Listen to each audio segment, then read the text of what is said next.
ஒருத்தரோட வாழ்க்கையில பித்திருக்கள் என்று சொல்லக்கூடிய முன்னோர்களுடைய தோஷமும் குலதெய்வத்தினுடைய சாபமும் பிடிச்சிருச்சு அப்படின்னா அவனுடைய எந்த முயற்சிகளும் வெற்றி அடையாது.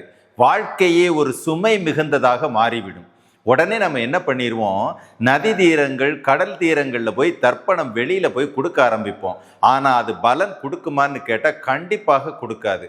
ஒரு முறை தனக்கு உள்ளே தர்ப்பணத்தையும் தனக்கு உள்ளே தரிசனத்தையும் செய்ய தெரிந்துவிட்டால் பல ஜென்மங்களாக தொடர்ந்து வரக்கூடிய தோஷங்களிலிருந்தும் சாபங்களிலிருந்தும் நிரந்தரமாக விடுதலையாக முடியும். அப்படி ஒரு அற்புதமான வாய்ப்பு உங்களை தேடி வருது. வர்ற புரட்டாசி அமாவாசை, அதாவது செப்டம்பர் 21, தனக்கு உள்ள தர்ப்பணம் எப்படி கொடுப்பது என்ற ஒரு அற்புதமான உபதேசம் பழனியில போகர் சித்தாந்த சபையால் நடத்தப்பட இருக்குது. அற்புதமான வாய்ப்பை பயன்படுத்திக்கோங்க. வாழ்க்கையை கொண்டாட்டமா வாழுங்க. குருவே சரணம்.